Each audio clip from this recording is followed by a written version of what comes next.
All right, what's going on, guys? Today we're going to be talking about post-front conditions in the pre-spawn fish for bass. Now, this is a tough time to fish, but I mainly target two areas. And those two areas are going to be any hard cover on the outside of the spawning flat and secondary points with some kind of cover on them, whether that be rock or brush. So I'm going to break down my first setup that I use for those areas around the outside of the spawning flat, which usually are docks, laydowns, bushes, that kind of thing. It kind of pertains really to your lake, what cover that you have. But my setups is going to be pretty much the same, so we're going to go ahead and get into it. One of the things that I like to do, those areas, I like to flip them. I like something really subtle. During this time, the fish can get really finicky. I like something natural. So my first choice is a trick worm. That's just a regular watermelon, red and chartreuse tail trick worm. I'll take it and I'll put it on this setup right here, which is my 7'3" medium heavy poison Adrena. I'll take it, I'll make pinpoint casts. This is a really effective rig around docks. I love it to fish around docks. I also love it to fish around laydowns and any bushes that I get into. Standard setup, line choice is 14 pound test Sunline Sniper. It is strong enough. You would think that it wouldn't be, but trust me, it is. I've gotten some fish out of some junk.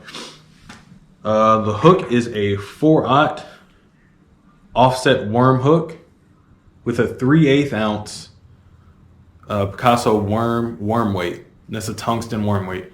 I usually start off with a 1/4 ounce, but I was fishing something with some current running through it the other day. That's why I went to the 3/8 just to keep it on the bottom a little bit more. If I figure that they're eating craws though. My next bait that I like to use is, once again, something by Zoom. It's a super speed craw.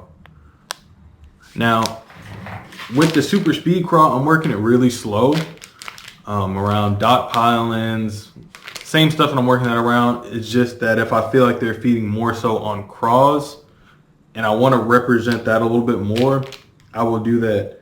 Like I said, natural colors. You can mix in some flakes in there. That's just watermelon red candy.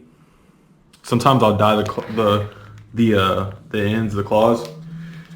But this setup is pretty simple too. This is a 7'2" medium heavy Shimano X Pride, 16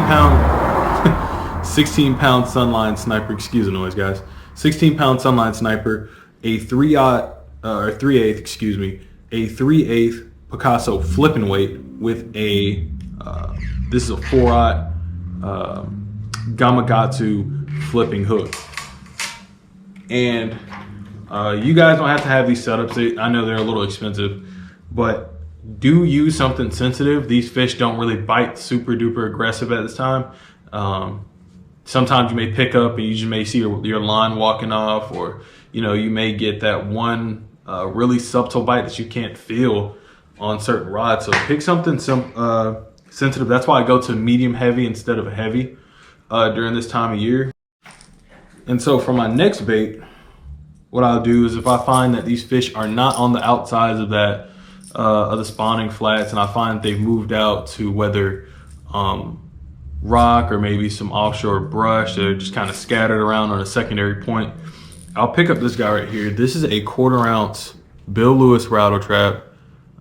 You can mix up color, of course, but I like this one, this size, and not just this color. This size, just because, like I said, they're a little finicky. I try to use some of the smaller baits that I can get away with, and I throw it out there. I let it get to the bottom, lift up, let it flutter up, let it fall down, lift up, and I kind of just retrieve it back to the boat that exact way, the entire length of the cast. And sometimes you'll run into those active schools. Sometimes you'll run into those active schools of fish when you do this. And you can get a ton of bites doing that, but just keep in mind, it's not gonna work on every rock pile, but some of the better ones that have a lot of fish on it, this will This will let you know if they have a lot of fish on it. My setup for that is simple. I'm going to be throwing a 7-foot medium glass rod. This is just a Shimano Intensa, 12-pound Sunline Sniper on a 7:2-to-1 gear ratio bait caster, so I can catch up to that line while it's fluttering and fish smacks it. You know, you're able to catch up to that line pretty well. Now, my last bait choice when I'm doing this is a swim bait, and that swim bait I'm going to be using to cover water, and that's what I do with that rattle trap as well. I kind of forgot to throw that in there, but I'm going to be using this swim bait to cover my bigger rock points and my bigger brush piles. One thing I like to do, I like to get it down there in the thick of the stuff, medium pace retrieve, just barely creeping that handle, letting it knock into stuff. Another one I like to do is I like to pump it, make it look like a dying bait fish. The fish can't stand that. Especially one of the keys, I should have talked about this before, but one of the keys to doing that with this bait specifically is this blade right here. This blade. Now with that, in those frontal conditions, I don't use the willow blade, excuse me. I do not use a willow leaf blade. I like the Colorado. It gives off a little bit vibration, but it doesn't give off that flash that can kind of spook those fish in these post-frontal conditions, because you do have a lot of sunlight, and that can kind of spook those fish. I like that vibration. It kind of matches these ribs on this bait will give off vibration too, and it kind of goes right along with it. And I have a lot of success doing that. But I got some fish catches on some of these techniques. I went out fishing for a little bit yesterday, and I got a few to play. Most of them were on the trick worm, and I find that is my most successful technique during this time of year. Throwing it out, dragging it real slow. You can use that trick worm technique offshore as well, in those rock piles and brush and on secondary points. One of my favorite, it's one that I gravitate towards a lot of the time, actually, not even just during post-frontal conditions, but it is one that I gravitate towards a lot. Just key factors before I show you these fish catches. Key factors for this are natural colors. Natural. Go to something a little bit smaller that'll help you get those bites. You know the fit, you know where these fish are going to be going. You know where they could possibly be sitting. So you don't have to use something super big unless the water conditions call for it. And if the water conditions do call for something a little bit bigger, make sure you switch to a darker color. That'll help, because their strike zone isn't that big during these post-frontal conditions. But I got some fish catches I'm gonna show you guys. Pretty much like I said, we're gonna be using that trick worm, dragging that around. But here go the fish catches. I hope you guys enjoy the video. Please like, comment, subscribe. If you guys got any other topics that you guys want to see on bass fishing, or you got any question about forage or anything like that, leave me a comment and I'll get to it, and I'll probably include it in my next video. Thank you.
Uh-oh. There we go. Oh, got one. Oh, it feels like a good one too. Oh my gosh, that's a good one. Oh man. Uh-oh. Oh my gosh. Guys, look at this. Oh my gosh. It's a big one. Oh my goodness. Oh man.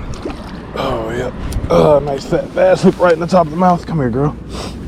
Oh, don't do that. Come here. Oh, got you. All right. Whew. I know it was a quiet intro, guys, but it's been a struggle.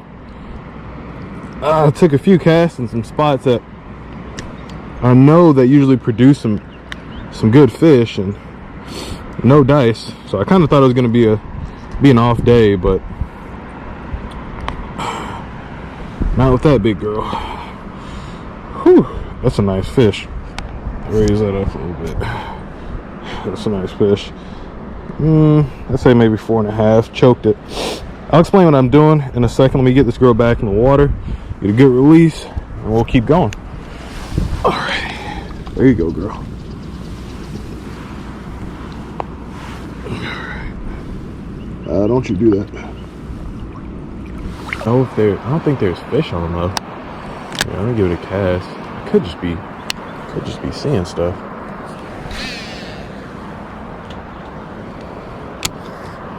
I don't know. Oh, it looked like a bed up there. Let's see. It didn't look like anything swam off.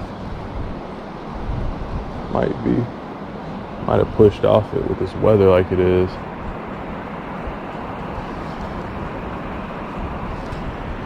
Let's see though.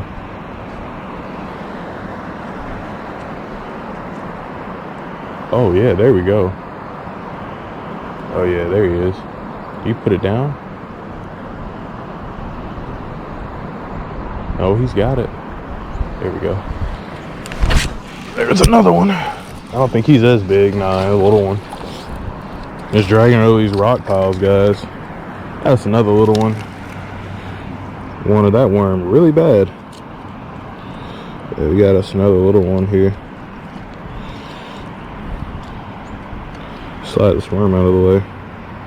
Go back to my bag and get the pliers, but essentially doing the same thing. I was hitting some rock piles out there. Just got to slow down a little bit, I guess. That's a thing for today, slowing down. So let me see. Please have my pliers in here. Oh no, it's not good. I don't feel my pliers unless they fall out.